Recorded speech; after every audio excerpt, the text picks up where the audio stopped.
Ada sesuatu yang ironis dalam Injil hari ini. Bartimeus buta, tetapi justru dia melihat.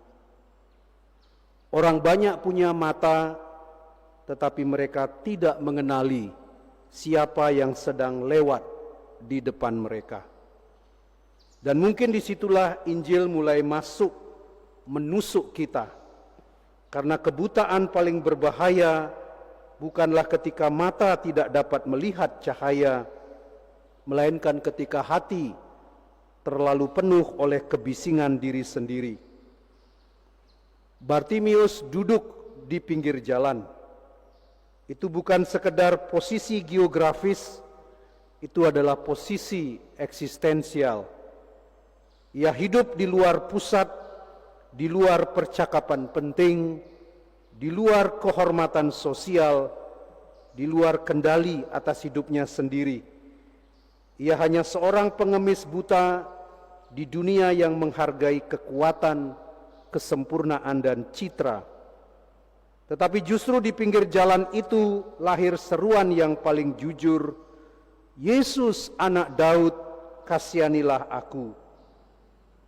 Doa itu pendek, tidak indah, tidak teologis, tidak sopan, tetapi nyata. Dan mungkin Tuhan lebih mudah masuk ke dalam hati yang nyata daripada hati yang religius tetapi penuh sandiwara. Orang banyak menyuruh Bartimeus diam karena dunia selalu tidak nyaman dengan jeritan yang terlalu jujur. Kita suka liturgi yang rapi, doa yang tertata, iman yang sopan, tetapi sering terganggu oleh orang-orang yang benar-benar lapar akan Tuhan. Sebab orang yang sungguh membutuhkan Tuhan biasanya tidak lagi peduli menjaga citra dirinya. Mereka akan berteriak seperti Bartimeus. Yang mengerikan, kadang-kadang kitalah kerumunan itu. Kita membungkam suara orang miskin, terluka, berbeda, bahkan suara hati kita sendiri. Kita takut pada kejujuran, karena kejujuran dapat menggoncang seluruh bangunan identitas kita. Maka kita memilih agama yang aman, cukup religius untuk merasa baik, tetapi tidak cukup dalam untuk sungguh berubah. Namun Bartimeus terus berteriak, dan disitulah iman sejati lahir, bukan iman yang dingin dan teoritis, tetapi iman yang keras kepala, iman yang tetap memanggil Tuhan meskipun surga terasa diam, meski doa belum dijawab, meski hidup belum berubah. Karena iman bukan pertama-tama kepastian bahwa semuanya akan baik-baik saja. Iman adalah keberanian untuk tetap memanggil namanya dalam gelap hidup kita. Lalu terjadilah sesuatu yang sangat indah. Yesus berhenti dan seluruh Injil seakan melambat pada titik itu.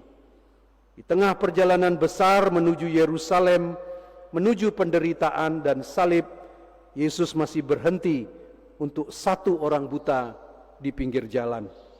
Karena bagi Tuhan tidak ada penderitaan yang terlalu kecil untuk diperhatikan.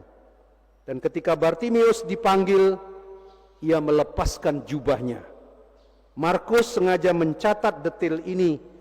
Jubah itu mungkin satu-satunya milik pelindungnya, identitasnya, keamanannya. Tetapi untuk datang kepada Yesus, ia harus meninggalkan sesuatu. Selalu demikian. Kita ingin disembuhkan, tetapi sering tetap memeluk jubah lama kita. Luka, identitas, kebencian, dosa, citra diri yang rapuh, dan kebutuhan untuk selalu dikagumi. Padahal beberapa hal memang tidak bisa dibawa ke dalam hidup yang baru. Lalu Yesus berkata, imanmu telah menyelamatkan engkau.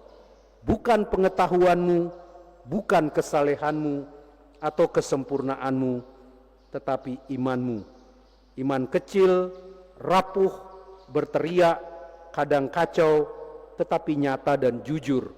Dan mungkin itu kabar baik bagi kita semua, Karena Tuhan tidak mencari manusia yang sempurna, Ia mencari hati yang masih mau berseru kepadanya di tengah gelapnya hidup. Dan mungkin saudara-saudari hari ini kita perlu jujur di bagian mana hidupku sebenarnya masih buta. Dan apakah aku masih cukup lapar akan Tuhan untuk berteriak memanggil namanya.